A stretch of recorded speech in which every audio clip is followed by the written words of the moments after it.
අපි සතුටු වෙනවා මේ අපිට අදටත් අධිකරණය ගැන ලොකු විශ්වාසයක් තියෙනවා මේ පූර්ණ බලයදී අධිකරණ පරීක්ෂණ කොමිෂන් සභාවක් නිසා අවසානයේදී මාස 6කදී මේ නඩුව අහලා එහෙම නැත්නම් මේ ගැන විමර්ශනයක් කරලා අවශ්‍ය චුක්ති තීන්ද අධිචෝදනා ලබා දෙන දඩුවම් දේවි කියලා අපි විශ්වාසයක් තියෙනවා මොකද අපි අදටත් මේ රටේ ගරු අධිකරණය ගැන ලොකු විශ්වාසකින් කටයුතු කරන්නේ ඒක නිසා තමයි අද සර්වජන බල විදිහට අපි මේ ස්ථානට පැමිණියේ. දැන් ආණ්ඩු පක්ෂයේ පැමිණිලි රාශියක් මේ ස්ථානට ආවා. හැබැයි හරියටම නිශ්චිත අවුරුද්ද කවුද එතකොට හිටපු ඇමති කවුද ලේකම් මේ සියලු කාරණා තියෙනවා. දැන් විපක්ෂයේ පැත්තෙන් මේ මෙහෙම කරුණු ඉදිරිපත් කරන්නේ නැහැ නේ. කොටිම කියනවනේ දැන් මේ යෝජනාවක් තියෙන්නේ දැන් කලින් ආවම කියලා කියේ මේ ආණ්ඩු පක්ෂයට විරුද්ධව පැමිණිලි නැහැ කියලා.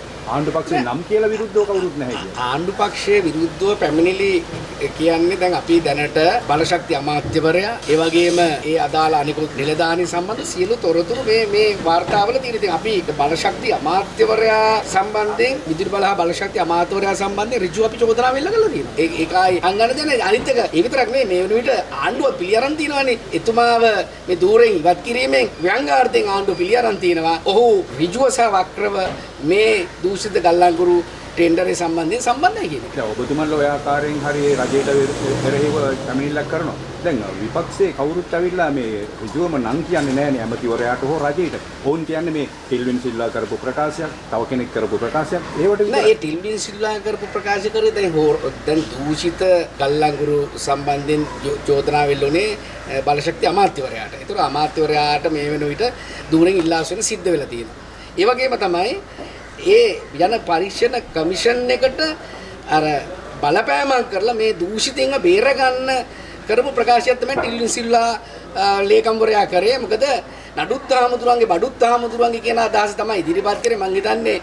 නමුත් ගරු අධිකරණය ටිල්වින් සිල්වාට උඩින් ඉන්නේ. මොකද ටිල්වින් සිල්වා මැයි පළවෙනිද අධිකරණයට උඩින් තමයි ඒ ප්‍රකාශය කරේ. නමුත් මහා ජනතාවගේ බලය වෙනුවෙන් සාධාරණ ඉෂ්ට කරන ස්ථානයක් තමයි ගරු අධිකරණය. ඉතින් ඒක නිසා ටිල්වින් සිල්වා අධිකරණයට පොඩි බෝලයක් දාලා බැලුවා. ඉතින් අපි මොකද දෙපාරක් අවිගත් සංවිධානයක් LTT සංවිධානය සහ JVP එක කියන්නේ ත්‍රස්ත සිතුවිලි තියෙන සංවිධාන.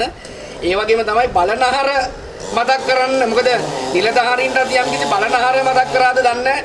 ගරු විනිශ්චයකාරතුමාලාට බලනහර න්‍යාය මතක් කරලා දන්නේ නැහැ. අපි මේම නිදහස් වෙනවා මේ අදාළ චෝදනාවලින් නිදහස් වෙනවා කියලා බලනහර න්‍යායයට උඩින් තමයි ගරු අධිකරණයේ තියෙන්නේ කියන එක ටිල්වින් සිල්වත් ඒ වගේම අනුර කුමාර ජනාධිපතිවරයා තේරුම් ගත්තොත් හොඳයි.